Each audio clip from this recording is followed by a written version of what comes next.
Well, hello, everybody. Welcome to this week's Meta Game Minute, once weekly Chaotic Amateurs follow-up talk show.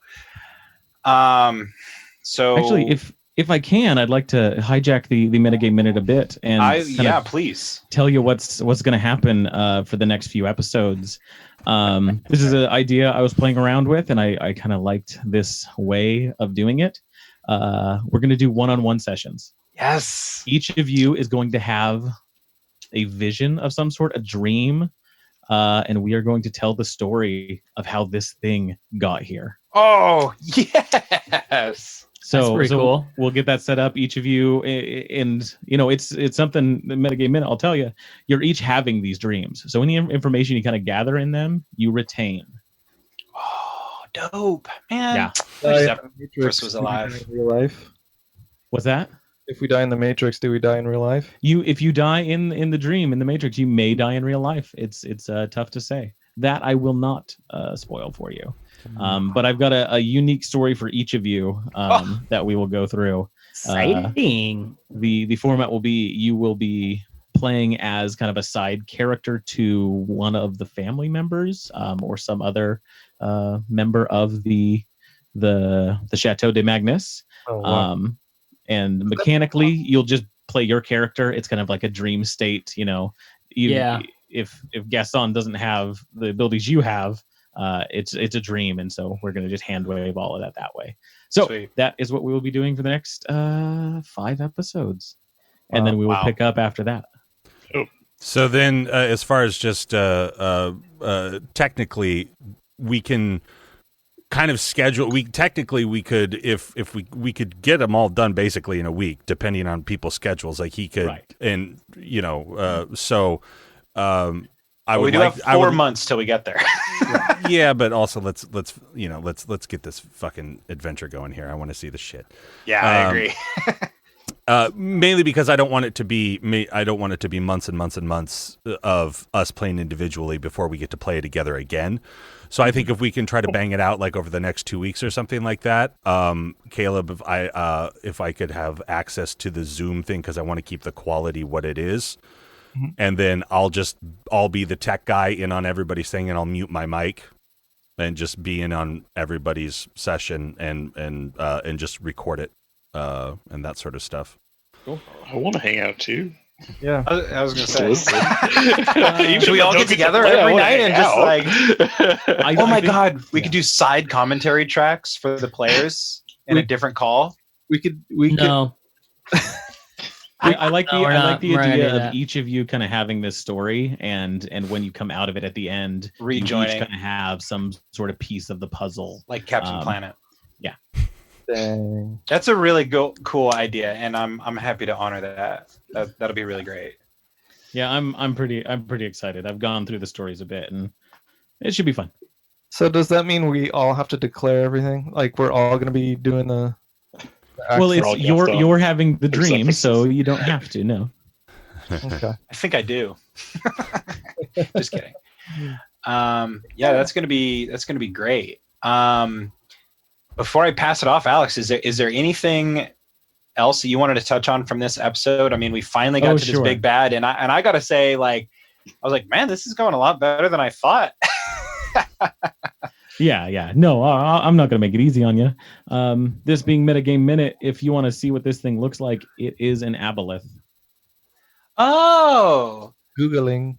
Yeah, which is very much in that vein of Cthulhu, far realms. It's not from these planes. It is a wild creature. Wow. Oh, yeah, I had the image in my head of what it was.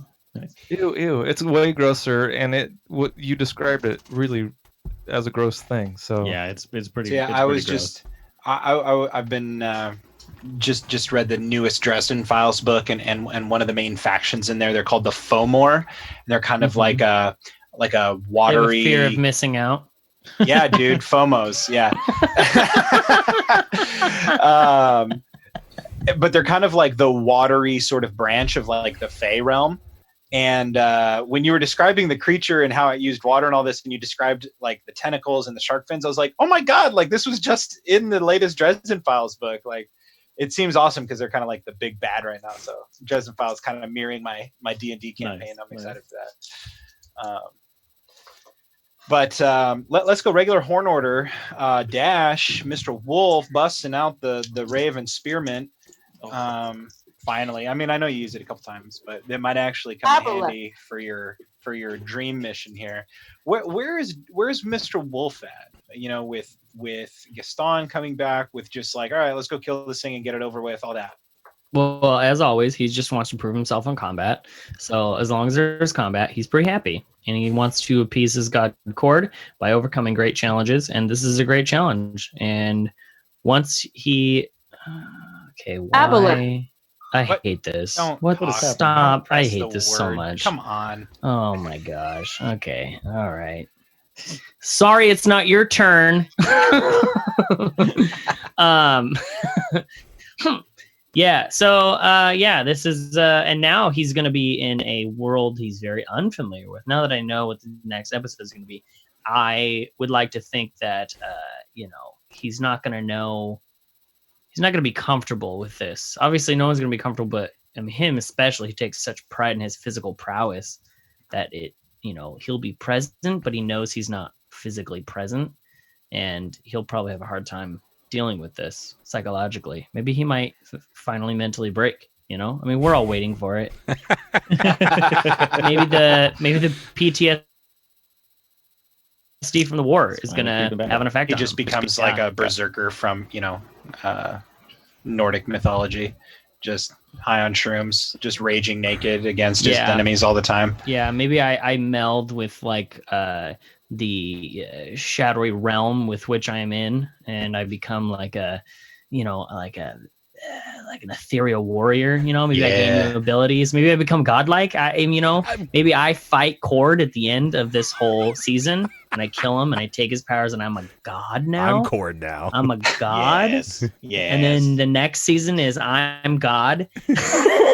And I do whatever I want. You guys are my players, and I'm just like, Dash becomes the DM. He's like the DM of Alex too. It's like, I don't want that to happen. You are my dolls. Welcome to the dollhouse. So, anyways, that's how Wolf is probably feeling. Move on.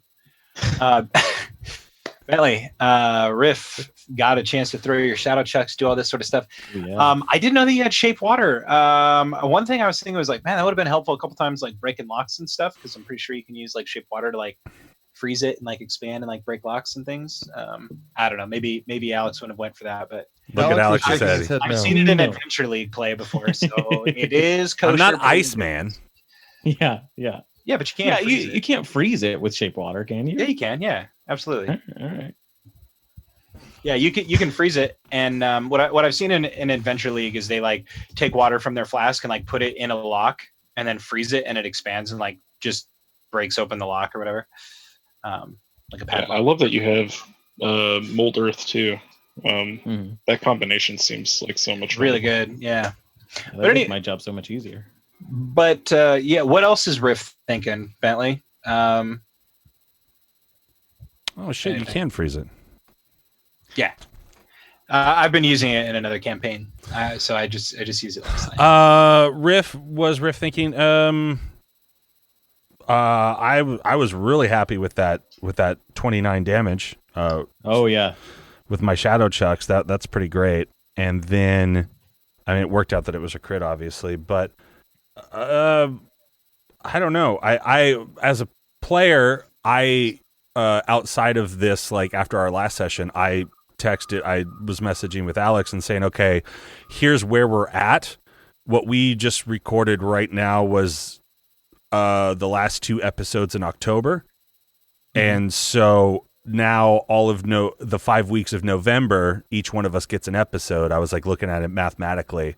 Oh, cool. And then we come back together for December, and then the year's over. And he just said that would be like a good cap on the Chateau de Magnus. Like this, we just kind of figured it out after the last session, and which I had completely forgot about until you hijacked the metagame minute just now. You're like, hell yeah! You hijacked the metagame minute, and I was like, what's going on? And then you said, I was like, oh right, the thing we talked about. Yeah. That's right. Cool. I'm glad. So I'm very excited. Well. I'm very excited to. I was very surprised at our own conversation, and I'm just very excited to kind of see what happens with each person's thing, and I think getting to sort of, I think it'll help the characters grow a little bit and like really bring like a nice arc to season 4 going into season 5. Like, it's crazy with the shutdown and stuff, like how quickly, you know, we technically have logged episodes. Yeah. And that sort of stuff. Cause like I said, we're already at November as far as where we're at logged wise. And, it's just really cool. Like, I'm very excited to see what happens on, is once again, like if people whoever wants to jump on whoever's call, I don't care as long as your mic is muted. I just want to try to keep Zoom as the thing that we do, because it does have some really good like built-in audio quality features that I think help us. But I don't know. I was stoked for the battle, and then I was like, we can't just kill it, right? Like, we don't just fuck this thing up, because we were kicking its ass like out the gate.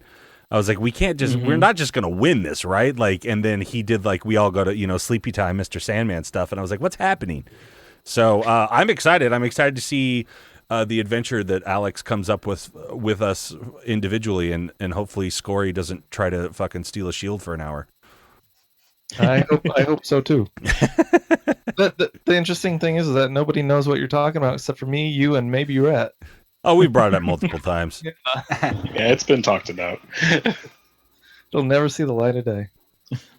I thought it was a great, as far as role playing goes, it's one of my favorite episodes, aside from which is what you say every time. I'm going to pass it off. Put it out there. Sure, you do say that all the time. I'm going to pass it off to like shirtless Rhett. Trap, so I can say whatever I want.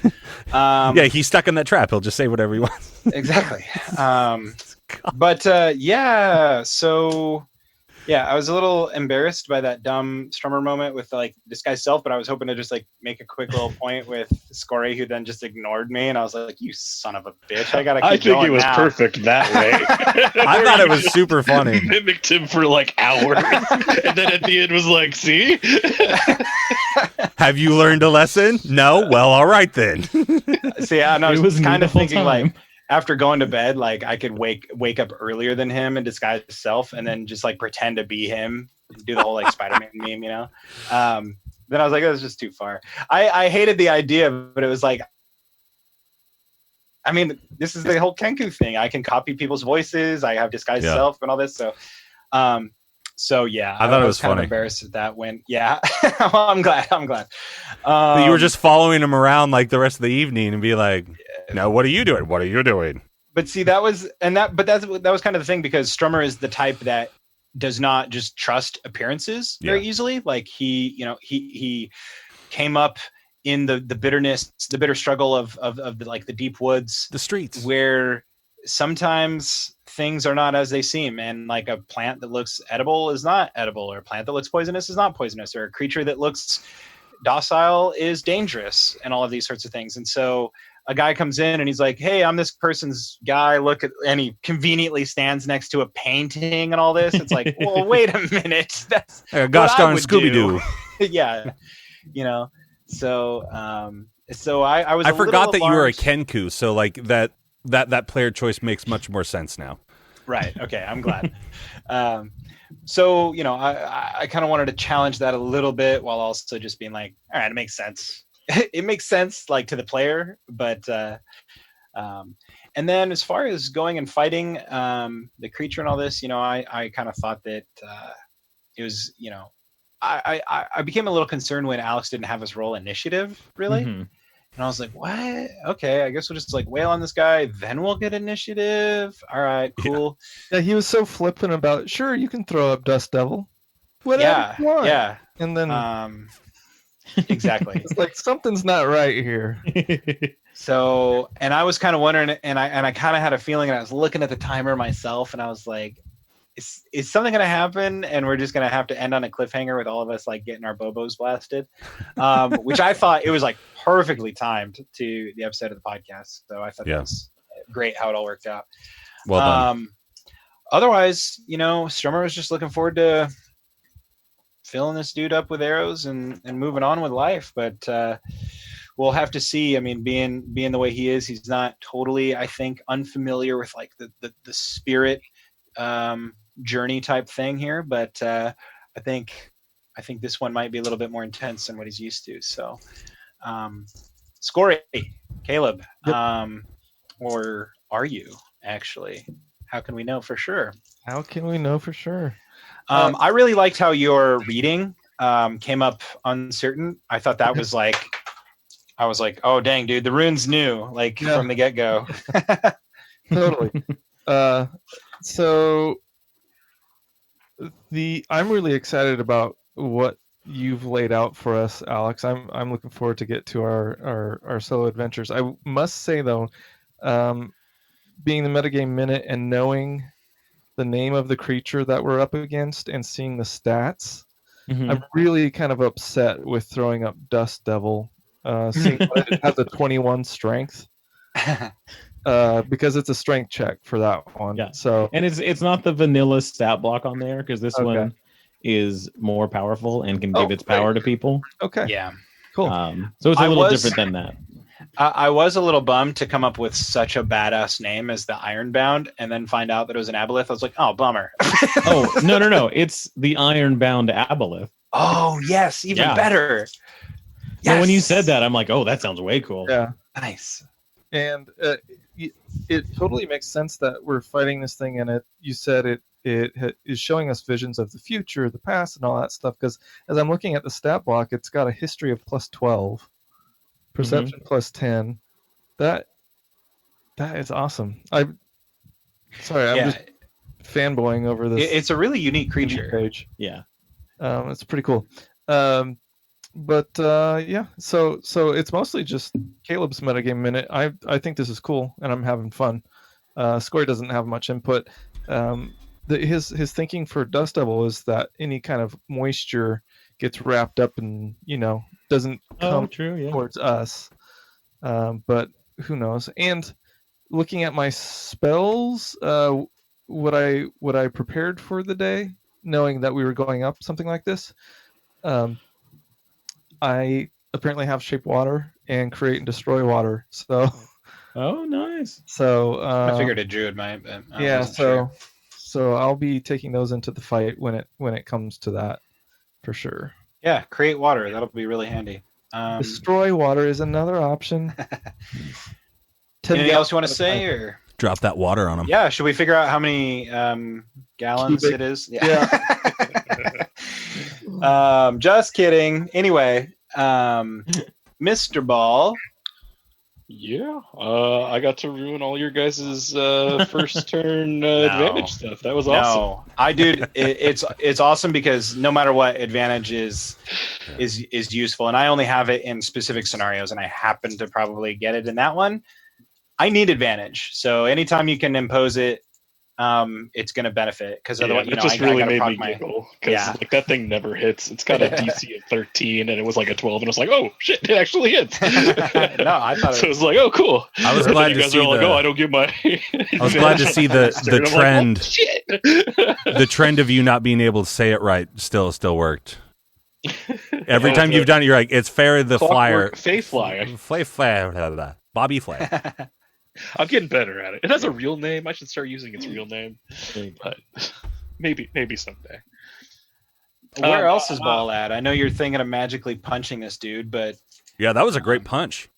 Yeah, yeah. No, my punches have been pretty consistently strong, and I tend to hit pretty regularly too. You hit with 24, didn't you? Yeah, you rolled a 24. Yeah, for his attack. I rolled 17. Yeah, I've got a good hit, and I've got a decent amount of damage with that fist. It's not something like I think of when I think of Ball, but he can dish out some damage when he needs to, especially giving his bonus to chain and having chain attack as well. I mean, that's another attack with a D8. He can dish out some damage if he has to.